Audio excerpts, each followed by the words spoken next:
Exodus chapter 38. The altar of burnt offering. They built the altar of burnt offering of acacia wood, 3 cubits high. It was square, 5 cubits long, and 5 cubits wide. They made a horn at each of the 4 corners, so that the horns and the altar were of one piece, and they overlaid the altar with bronze. They made all its utensils of bronze, its pots, shovels, sprinkling bowls, meat forks, and fire pans. They made a grating for the altar, a bronze network, to be under its ledge, halfway up the altar. They cast bronze rings to hold the poles for the 4 corners of the bronze grating. They made the poles of acacia wood and overlaid them with bronze. They inserted the poles into the rings so they would be on the sides of the altar for carrying it. They made it hollow out of boards. The basin for washing. They made the bronze basin and its bronze stand from the mirrors of the women who served at the entrance to the tent of meeting.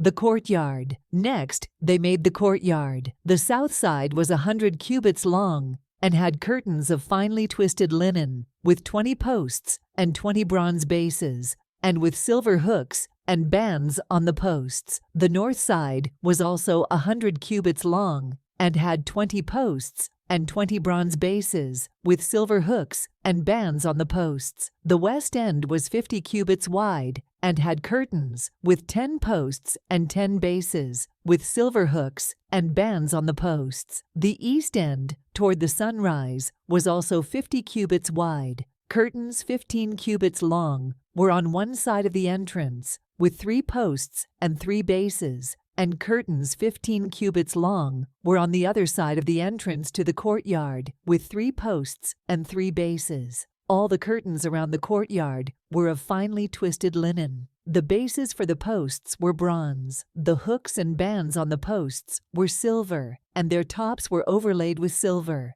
So all the posts of the courtyard had silver bands. The curtain for the entrance to the courtyard was made of blue, purple, and scarlet yarn, and finely twisted linen, the work of an embroiderer. It was 20 cubits long, and like the curtains of the courtyard, 5 cubits high, with 4 posts and 4 bronze bases. Their hooks and bands were silver, and their tops were overlaid with silver. All the tent pegs of the tabernacle and of the surrounding courtyard were bronze. The materials used. These are the amounts of the materials used for the tabernacle of the covenant law, which were recorded at Moses' command by the Levites, under the direction of Ithamar son of Aaron, the priest. Bezalel son of Uri, the son of Hur, of the tribe of Judah, made everything the Lord commanded Moses. With him was Oholiab son of Ahisamach, of the tribe of Dan, an engraver and designer, and an embroiderer in blue, purple, and scarlet yarn, and fine linen. The total amount of the gold from the wave offering, used for all the work on the sanctuary, was 29 talents and 730 shekels, according to the sanctuary shekel.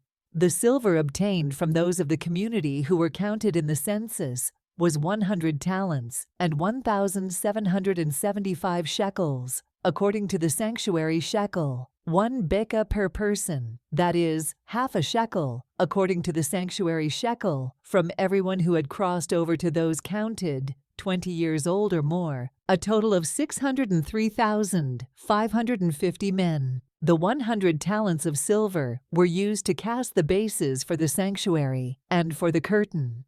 100 bases from the 100 talents, 1 talent for each base. They used the 1,775 shekels to make the hooks for the posts, to overlay the tops of the posts, and to make their bands. The bronze from the wave offering was 70 talents and 2,400 shekels. They used it to make the bases for the entrance to the tent of meeting, the bronze altar with its bronze grating and all its utensils, the bases for the surrounding courtyard, and those for its entrance, and all the tent pegs for the tabernacle, and those for the surrounding courtyard.